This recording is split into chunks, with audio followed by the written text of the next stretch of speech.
Okay, then welcome everybody to Bita's presentation. She wants to give us an overview about the things she has learned over the last months from reading 200 plus papers, I believe, or was it more? So please, Bita, go ahead. I'm very glad that you're giving this presentation today. Thank you. Thank you very much.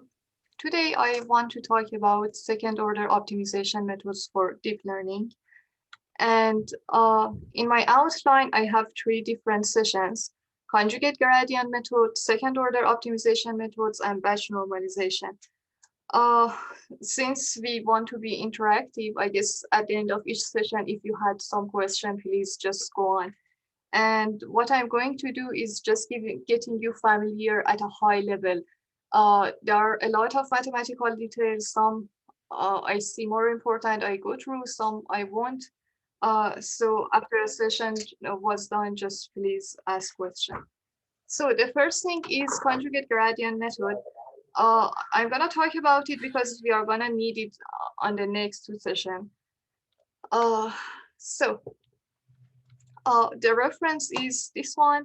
There is a good paper about introducing conjugate gradient method without agonizing pain. And the thing is, we are having a quadratic form.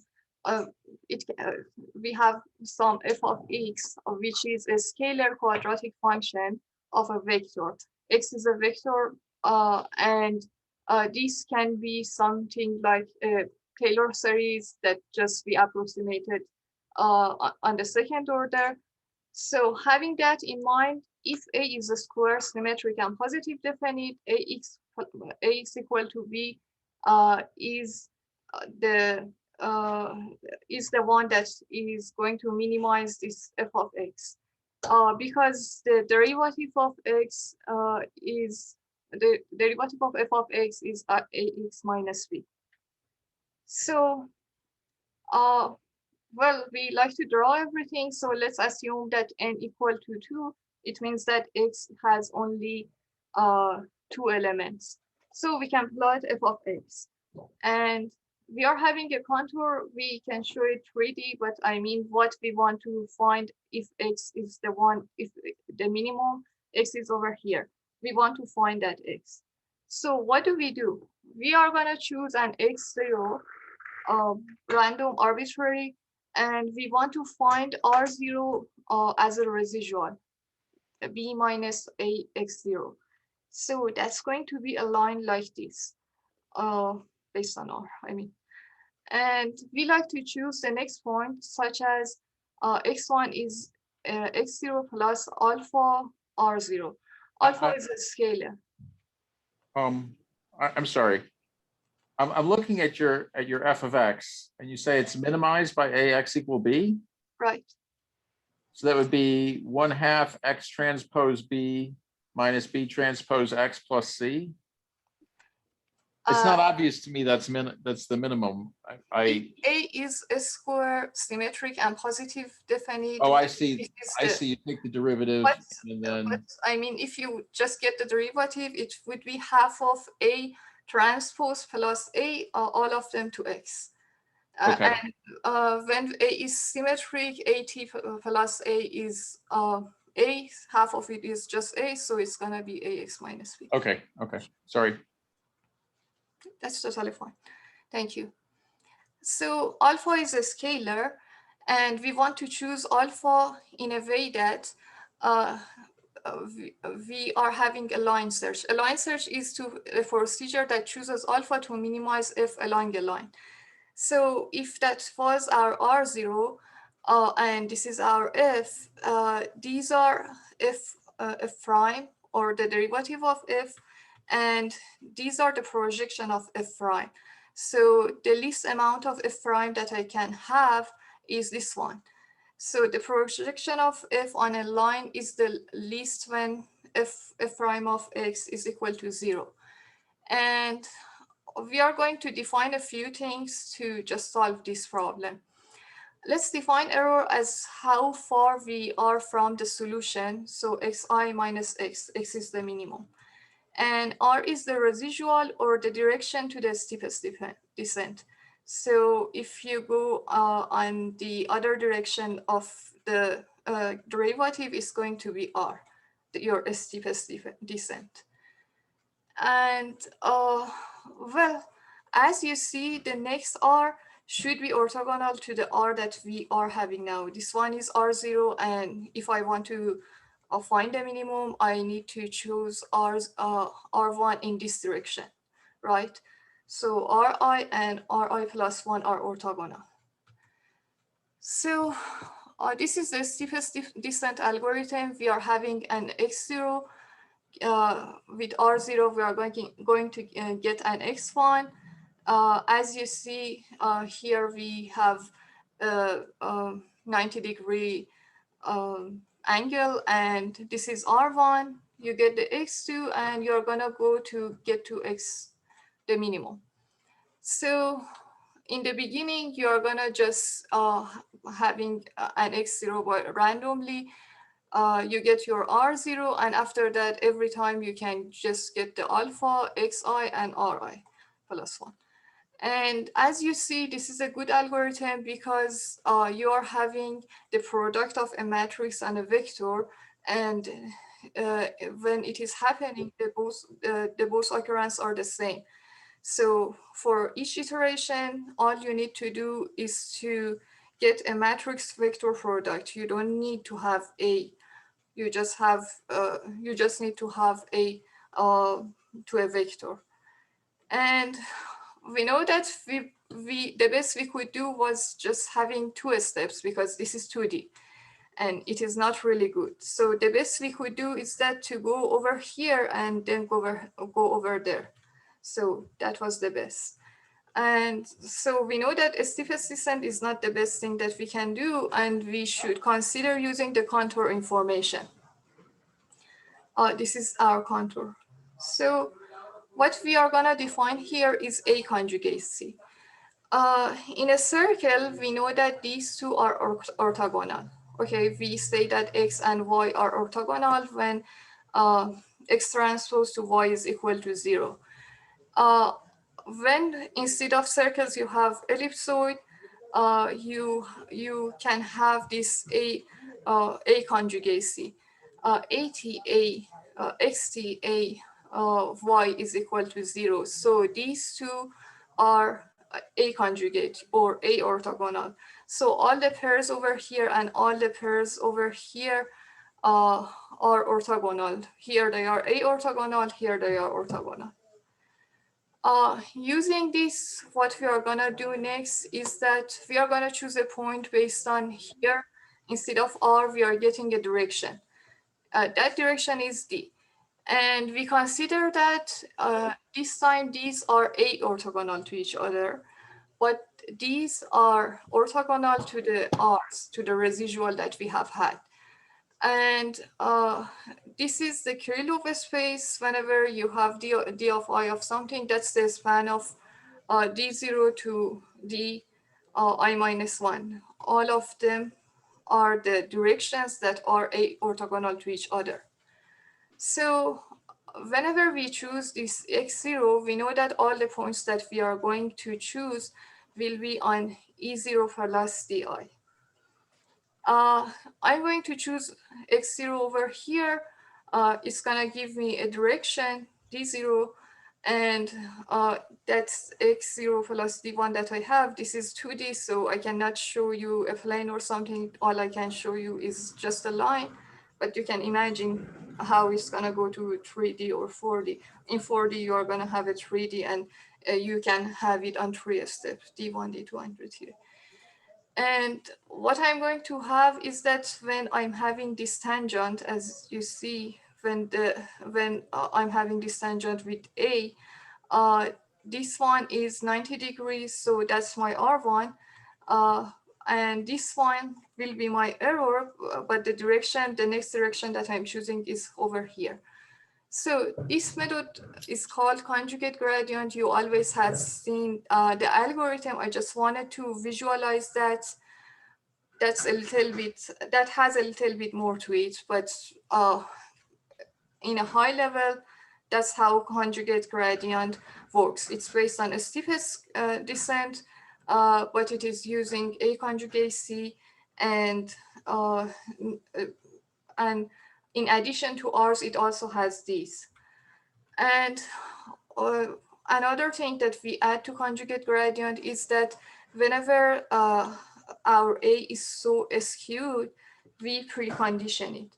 By preconditioning, it means that I'm having some other matrix and I'm just gonna multiply it on the both sides. So it's gonna be the same thing, but the thing that you are gonna see when it is preconditioned, it is less skewed and it's gonna give you a better performance.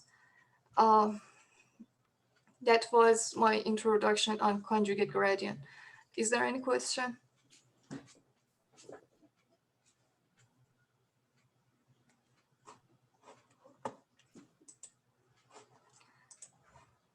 Okay.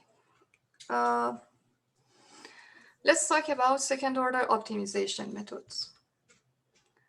Well, I basically was reading this dissertation and we are going to start from the deep neural networks themselves. We know that deep neural networks have 3 or 4 stages: the forward, backward, the solver part, and some people just make loss another stage. Some people know loss as a part of forward stage.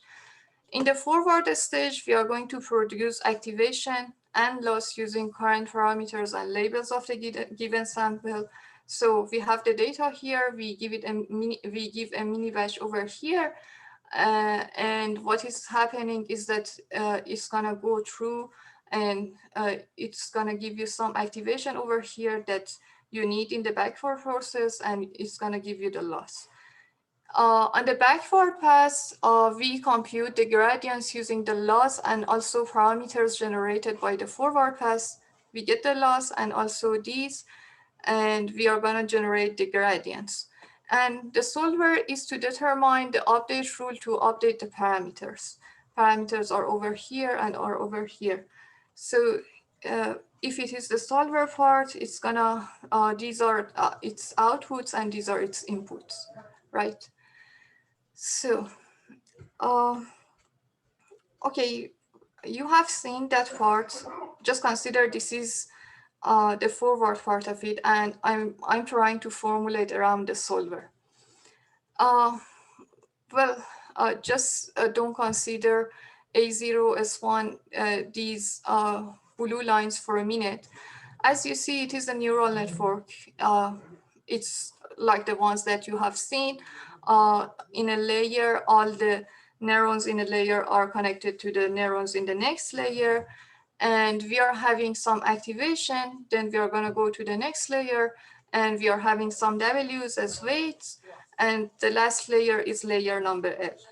Okay.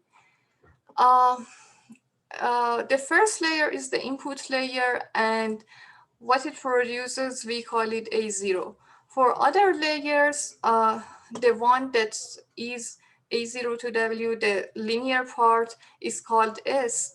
And after we go through the activation function or the nonlinear part, we get A. And well, and as you see, okay, phi usually is the same in a layer, but it can be different in different layers. So to produce AL, AL is exactly the f of x and theta. And theta is, well, I didn't define it. Theta is a vector of all the W's stacked together. And the loss is a function of target, y's, and also predictions. So the loss should be a function that compares y to f of x and theta. And h of theta is the objective function. To formally define it, it's the expectation of losses with respect to the true data distribution. But we never have the true data distribution because we don't know we don't have all the data. We cannot generalize to all the problem in the world. You want to just classify a cat and you cannot have a picture of all the cats in the world.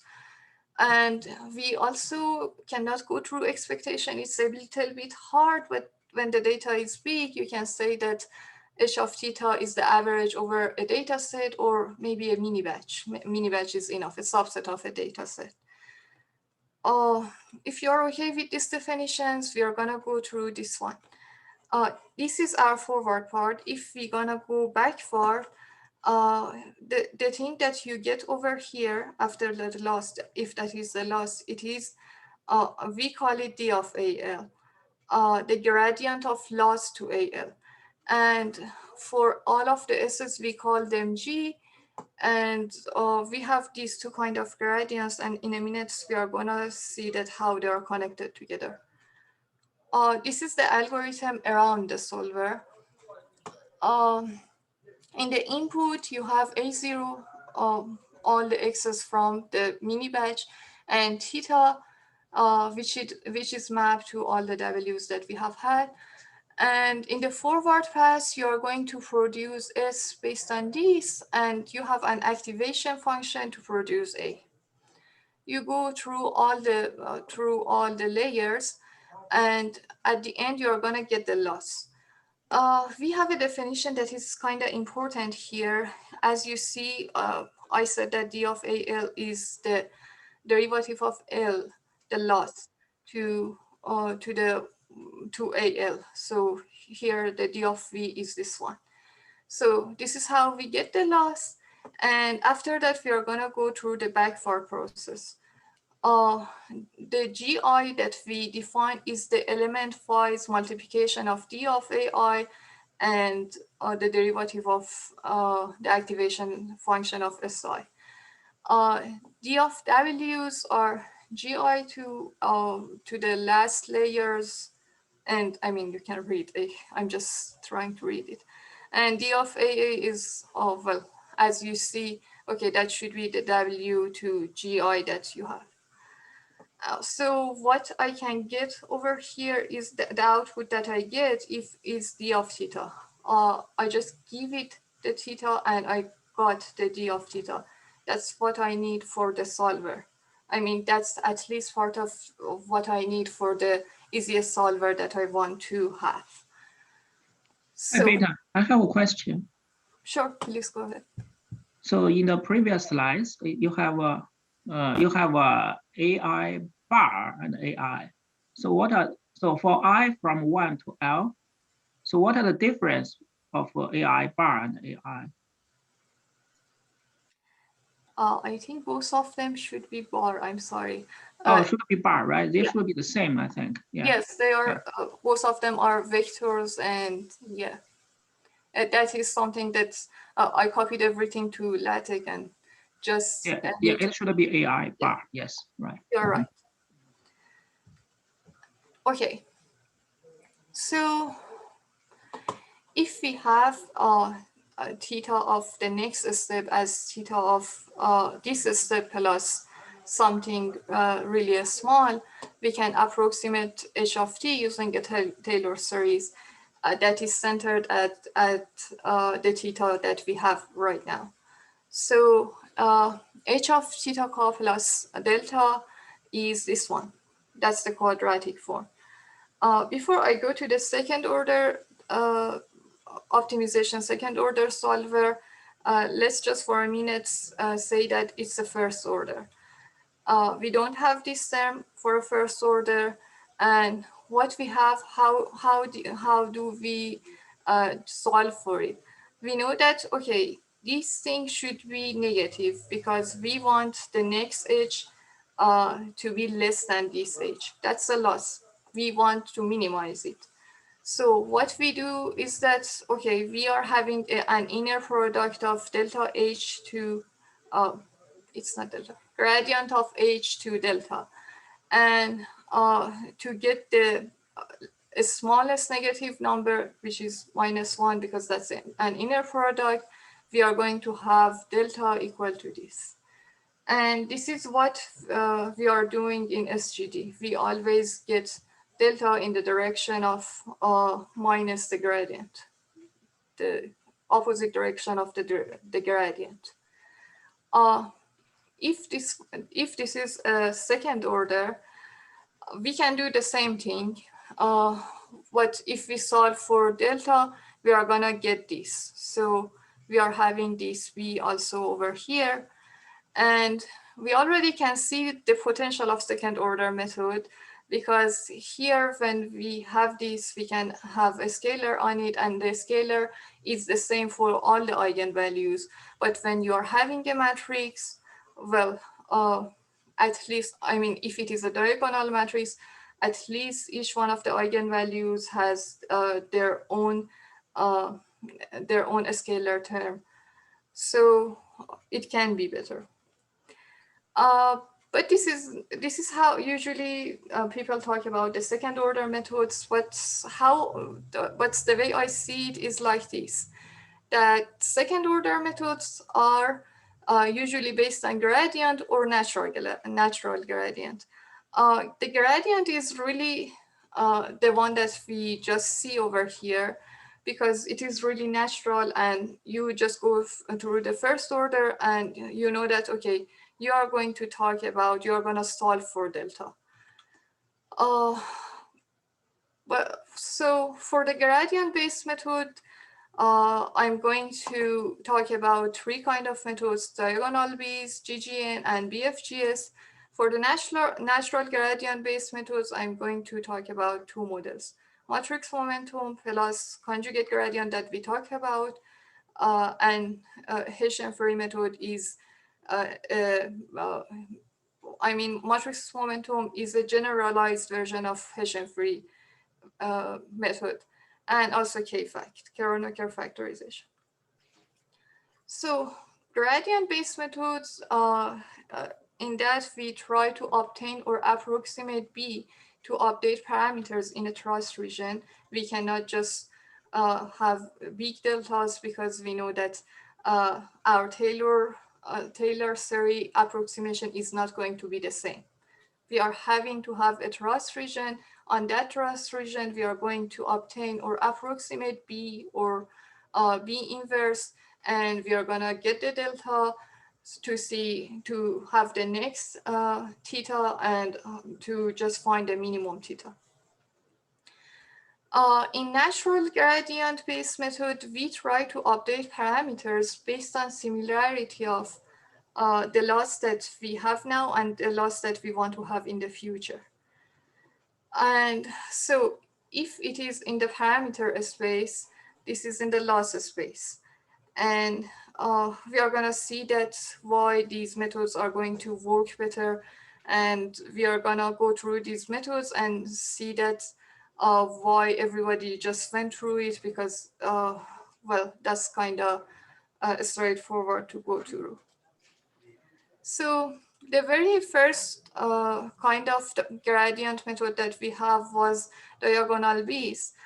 I have a few kind of diagonal Bs, but before I go through them, I'm just going to tell you that if your quadratic is ill-conditioned, it's not going to work. And ill-conditioned, it means that when you have some parameters that are coupled, the coupled parts are on non-diagonal terms.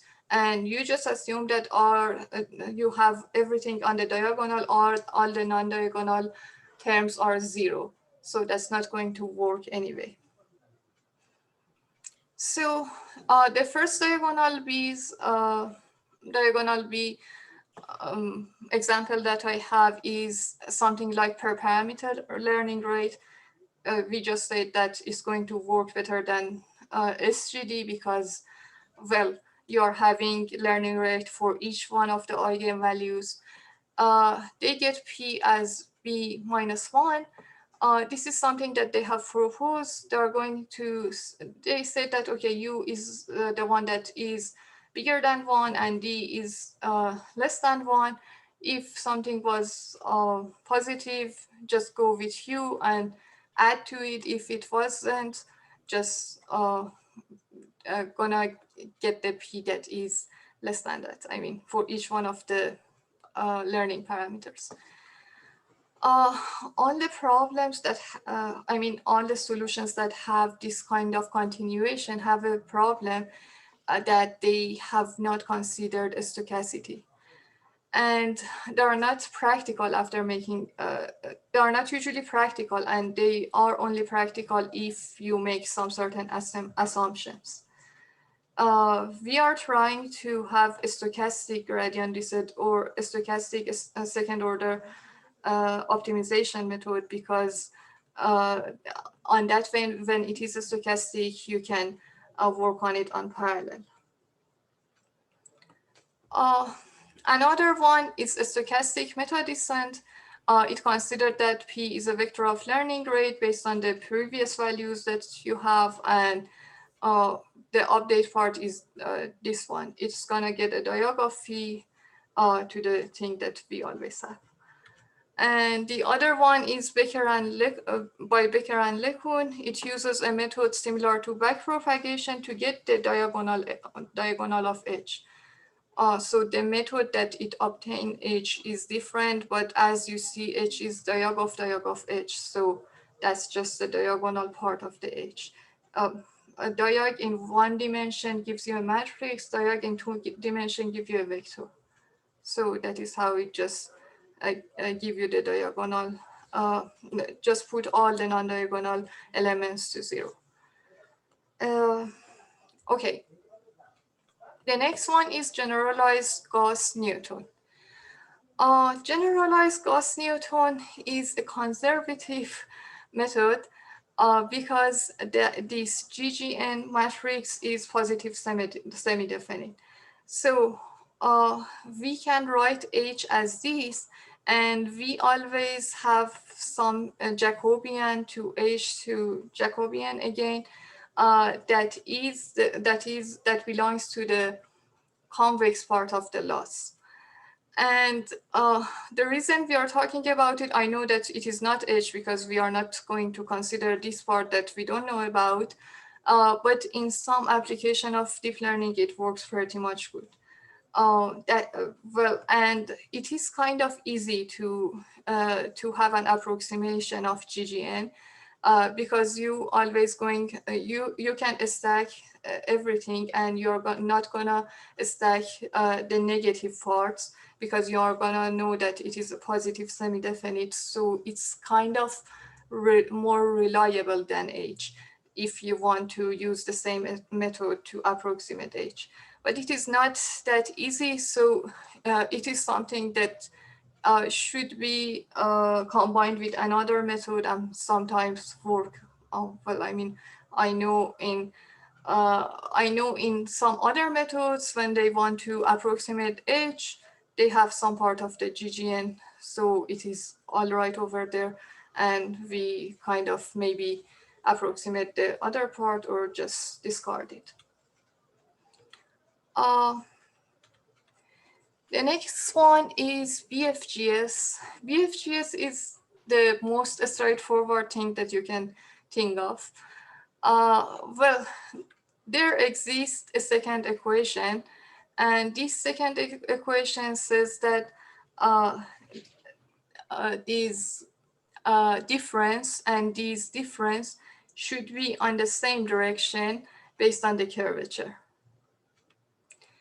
And well, if you just consider it in one dimension, you can find P from the second equation and put it here. And well, it is going to be solved, but all you need is the gradient of last step. But when you have one dimension, you have only one unknown and one equation. So you are gonna get the answer. But for a P that have n dimensions, you are going to have n to n plus 1 over 2 unknowns, while you have only n equations.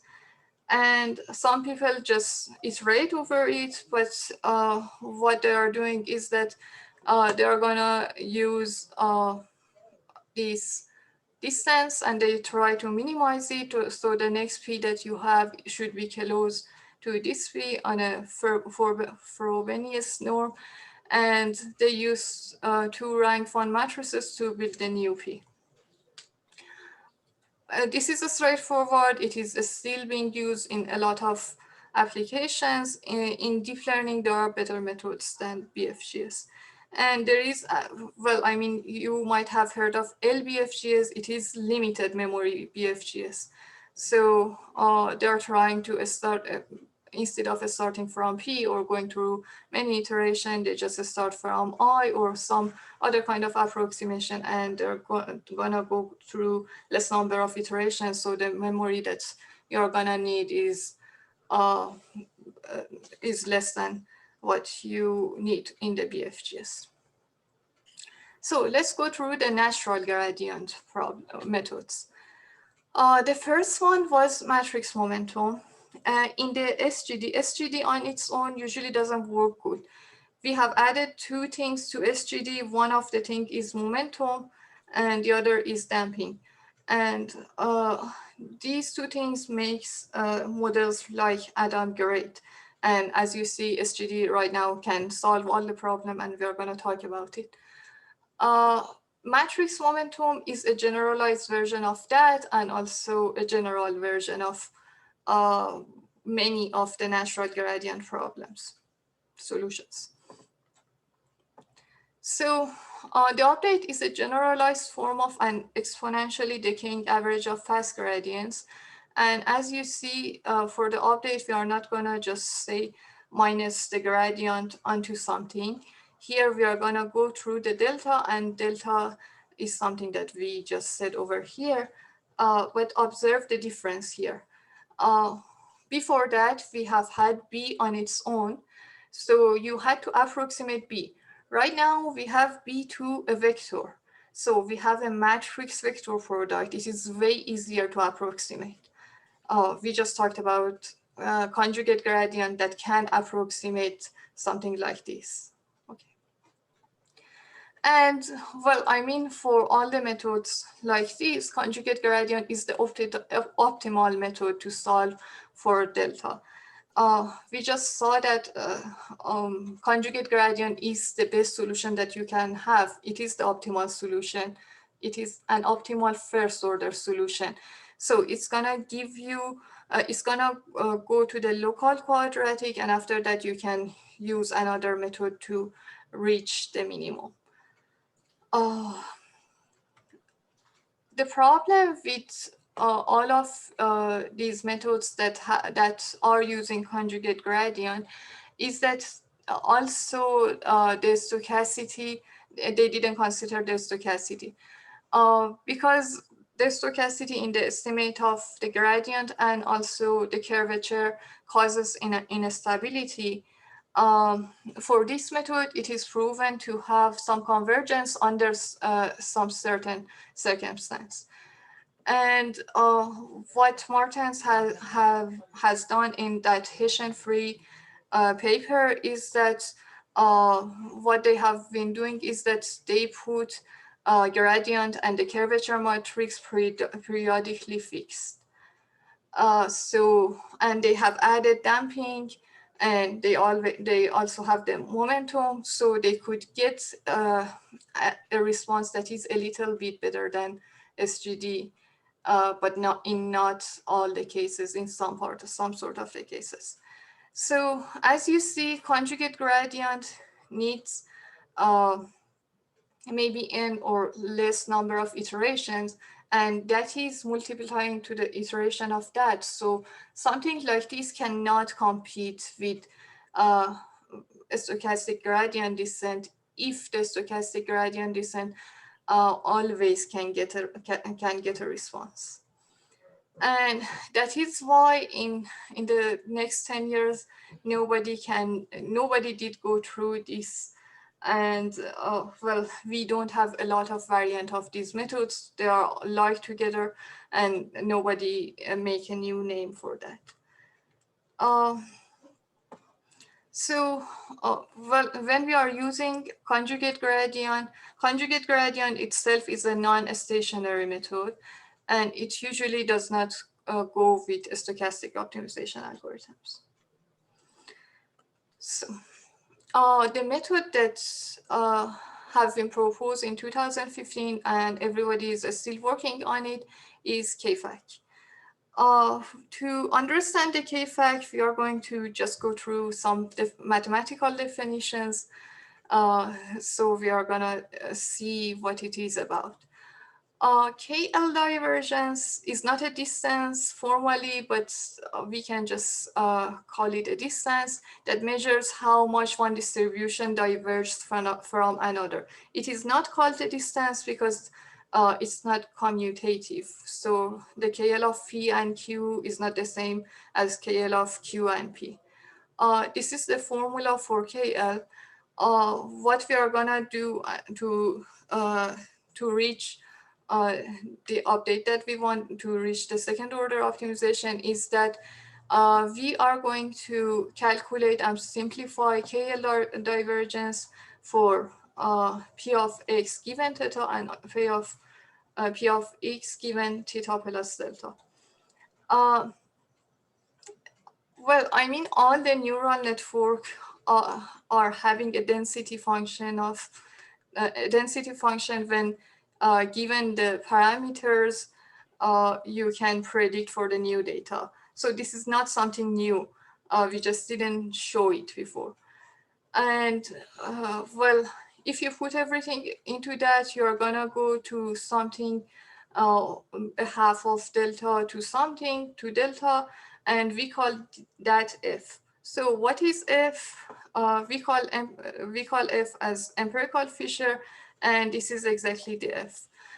So if you say that this is the probability that we have had before for our neural network for the output distribution, Q was the true distribution, we are going to go through the log of it. Log is a monotonic function, so it's not going to change the direction or something. And the Fisher is the expectation of gradient of the square gradient of log likelihood of the model. If I simplify that, well, I mean, that one is the gradient. So that gradient, as you see, this is based on theta. So it is d of this log onto theta, based on theta. And well, for our loss, we are having a negative log likelihood. That's the expectation that we have. That's the classification. If we want to find Hessian, we can conclude that the theta is something like this. And this is still a natural gradient method. As you see, okay, there is no much difference between this and the first thing that we have had, that was an alpha to the curvature matrix -1, which is the inverse of curvature matrix to a gradient. So, but this one, we are not, we are going to have the loss and see what is going on the parameters. That's why it is one of the natural gradient methods. All we need to do is to find a good approximation for F. And the last thing that we got was this. So if you remember the algorithm that we went through, we have had a d of v defined as this one, and d of theta was this. So F is expectation of d of theta to d of theta transpose. And well, I mean, d of theta is d of each one of the w's, and if you open it, okay, that's when the d of the w, you're gonna get g to the activation of last layers. So this is the Kronecker multiplication, and okay, up to here, nothing is, I mean, there is no big change. I mean, they just opened and simplify it. But we don't know that the expectation of a Kronecker factorization is the same as a Kronecker factorization of 2 expectation. This is some of the assumption that under some circumstances that usually makes sense is in deep learning is true. And that simplifies a lot because we know what A's are, we know what G's are, And you know that when we are having a Kronecker product, you are gonna get a really bigger matrix. So if it is 3 by 3 and this is 4 by 4, that should be 12 by 12. So we are having a Kronecker product and we can find these two. How?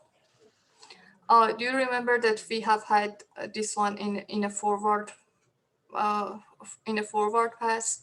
So these were our G's, and each layer is going to build us one of the diagonals. This one is F minus 1, at the inverse of F. And as you see, if I just get one part of it, I can write it as a Kronecker factorization, Kronecker product of these two. That is that's the best thing that is available, and it sometimes have a better performance than SGD. So please just let me know, because that was the biggest part. Please ask your question if there is any. Bita, what are the parallelization opportunities for the algorithms? Has there been some analysis? Well, KFAC is stochastic, and whenever some of them are stochastic, we can always parallelize them. I think that's okay. Okay, thank you.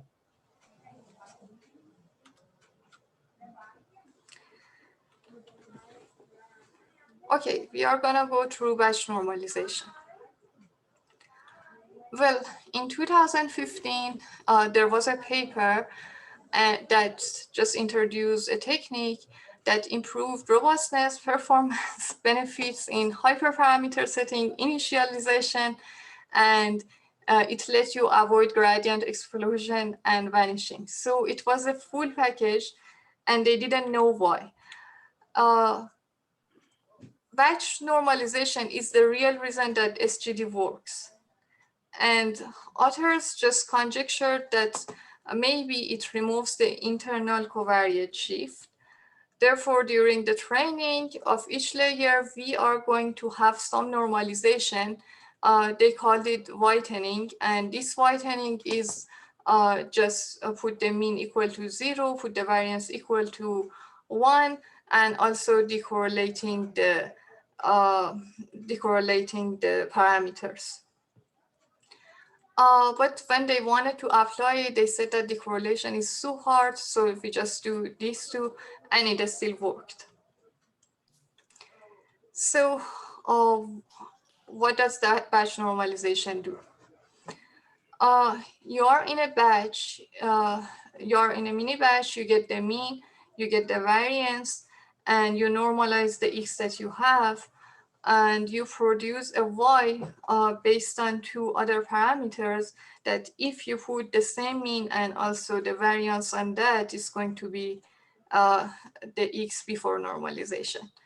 But we don't do that. These two parameters comes from the training. And when do we put where do we put this? That's the important part, is that we always put batch normalization before the nonlinearity, before the activation function.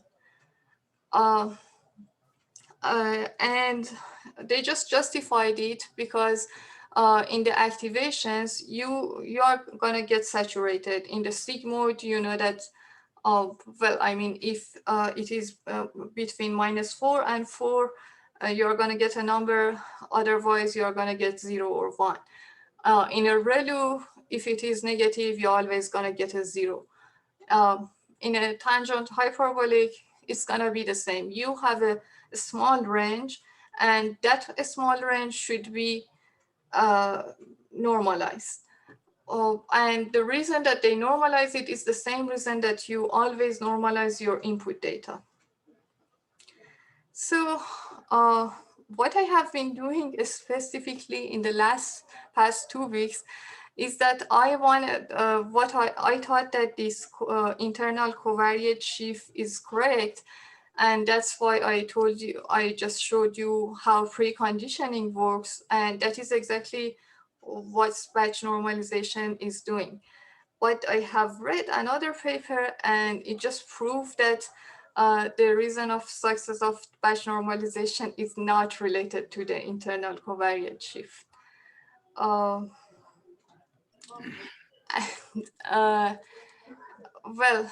and that is, and the reason is that it parameterized the underlying optimization problem and make the landscape smoother. Making the landscape smoother is kind of coupled with what we are doing in the natural gradient-based methods. So it's going to change the space, but with reparameterization, and it's not based on the covariate shift, so it's not some sort of preconditioning that we have had. So what do we mean by a smoother? There is a definition for that, and they are using Lipschitzness of loss function. When loss function is in a degree of Lipschitz, it is a smoother.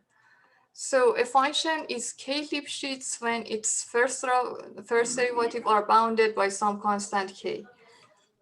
It is something like that. And as you see, I have had something, I mean, I have been articulating something, but I just figured out maybe that's not the reason. And that is why I just brought it.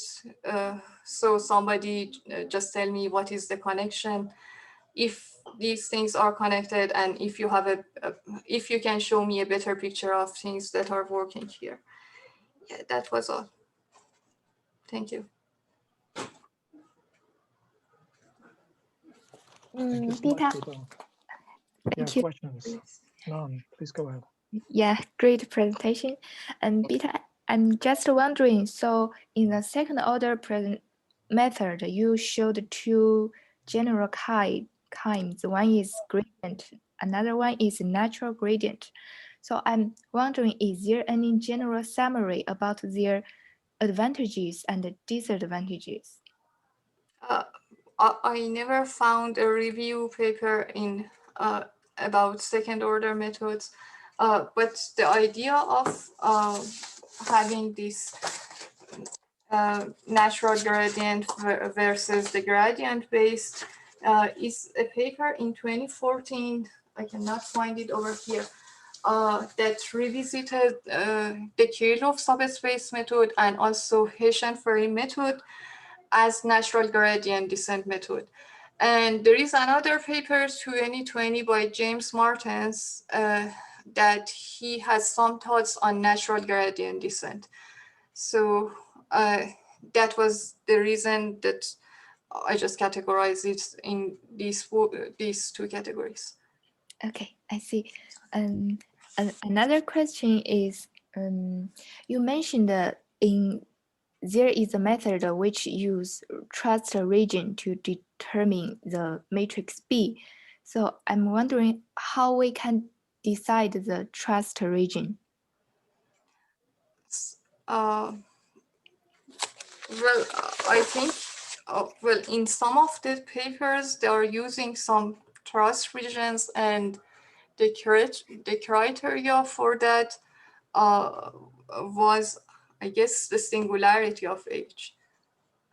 If it is better conditioned or ill conditioned. So if it is ill conditioned, the trust region is smaller. If it is better conditioned, the trust region is larger. I mean, that's my understanding. Okay. I'm not sure if it is Trust true. region, I can say a little bit more. So trust region is a globalization techniques. So it just makes a quadratic model locally approximate the objective function. So in that trust region. So in standard optimization methods, okay, if that model approximates the objective function better, you increase the trust region. Otherwise, you decrease the trust region. So basically, transfer region is a stabilization and a globalization techniques for the optimization methods. Okay. Thank you. Thank both of you. Yeah, that's my questions. Thank you, Nan. Okay, other questions? So Bita, for the batch normalization, for that part, does anybody do some combinations between the batch normalization and the Kernel, the KFC? So combine these two methods. Does No, anybody do that? not yet. This paper is 2018, and after that paper, this has been cited a lot. And after that, you're gonna see other kind of interpretation of batch normalization for specific problems. For example, in active learning, what batch normalization means. For meta learning, how batch normalization works, or where should we put it. But I mean, nobody has combined batch normalization with KFAC yet. And KFAC was, I mean, the first paper of KFAC was not based on the layers and G's and A's. It had some approximation that didn't work, but I mean, that's one of the newer papers that for the block diagonals, it uses some properties of the layers, and it actually works because that's some kind of approximation that takes care of the coupling, but it is not that complicated, and the matrices are really small, so we can invert them. The inversion is not expensive. Yes, I know that.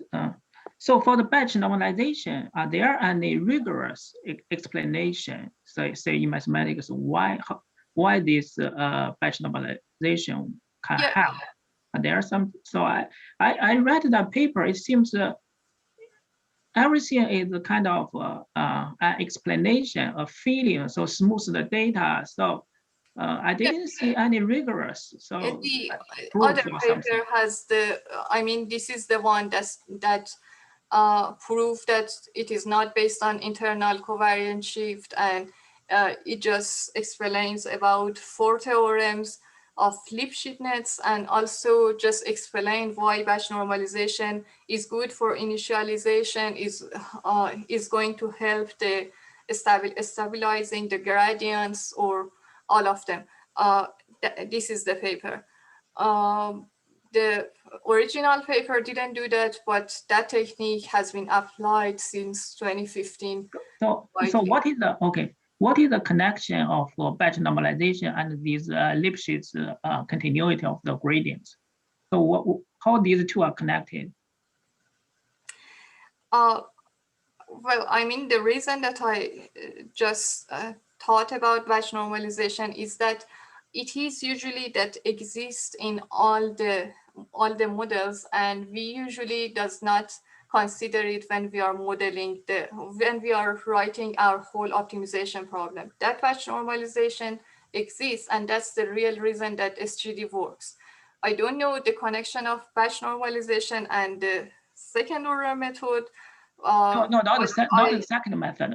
Second order method, I mean the Lipschitz constant. So here you on these slides you say, so the first manifestation of this impact is improved by the Lipschitz.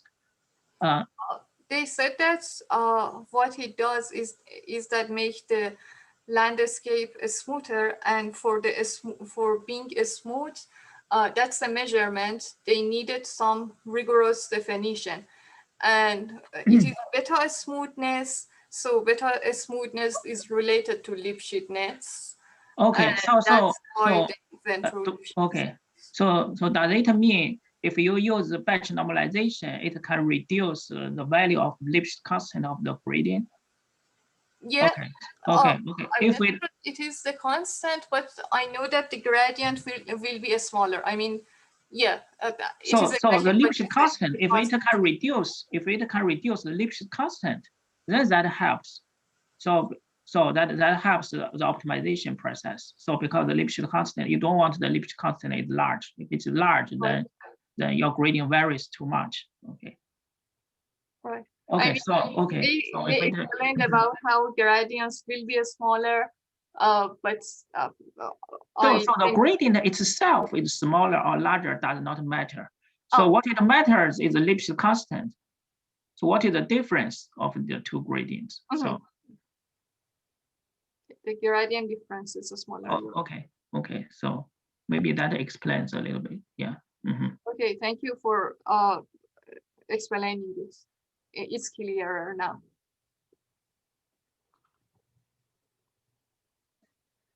More questions? Bita, have you have a small piece of code to implement some of this method? Do you have some code to implement I it? have some code for the for reverse over forward. I didn't bring it here because I didn't include automatic differentiation. It's Okay. not based on autograd. Autograd could not do that, but it is based on PyTorch autograd. It works unless the number of dimensions is a lot, and I figured out that the reason is that they have not used Ricci calculus to implement the automatic differentiation. I was investigating on that. I figured out when we are doing automatic differentiation, you know about the Ricci calculus that, yeah. Well, I mean, if we have C equal to A multiply B, and these are all matrices, we have the derivative of C equal to A B dot and B dot B plus B A dot. And one is multiplying from left, one is multiplying from right, but both forward and back and reverse mode that are defined are from one side. That's why the tree that exists under that, it is not really expressive, and yes, right now, yeah, if you can just make it work, so so don't care too much about the efficiency right now. So, I didn't write the form. I mean, I just used their package. It's okay. It is not. I mean, I was using that package to implement a piece of formula, and I just figured out it's not going to work for everything because of that. But if we want to have some kind of automatic differentiation, maybe we should consider using the notations of Ricci calculus, or maybe we just need to constrain it to the cases that we need in deep learning, that in general we can cut the corners to get what we want. That is why I didn't bring it up, because I wasn't sure that it is actually needed. I just find out that I cannot do it because of that. Yes, I think that KFC part, that part, it can be, if you use that approximation, it can be parallels to calculate the inverse of that. Somehow approximation so parallel computing can be used in that part. I'm for sure for that. I was thinking also about, I mean, what I brought up last session was about preconditioning CG that does not. So if we have different kind of preconditioners, we are having different CGs, and we are not going to rely on the CG that we got on the other iteration, so we can obtain stochasticity. We don't care that CG is not stationary. That was my idea, but well, I didn't see anyone that has been doing that, and the preconditioners that I wanted to get was based on the covariate shift that I figured out are not the real reason. Yeah. There are some thoughts. That's my explanation. But I know that if there is a preconditioner based on the information that we have in layers, it's gonna be exactly the same like as KFAC. Yes. So okay, I think that's close. So at least you can use the KFAC as a precondition, because this is the approximation. This is the approximation of the hashing. some inverse approximation of the inverse of the hashing somehow. For the k-fact, as I said, that the part that we are saying that the expectation of Kronecker product is the same Yes, that as, is, yeah. So that's the part that needs a lot of assumption, and it is not, k-fact is not something that works on everything.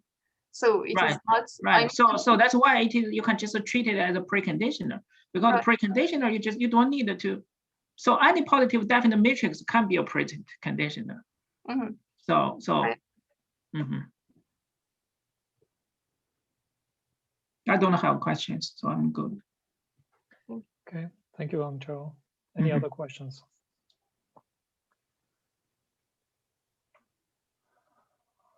Seems as none. Everybody is happy. Everybody understands everything. No questions left. Well, Bita, thank you so much for your presentation and all the work you've been doing. Thank you. So let's see where the future will kind of bring us together again. I really hope for that. Thank you so much.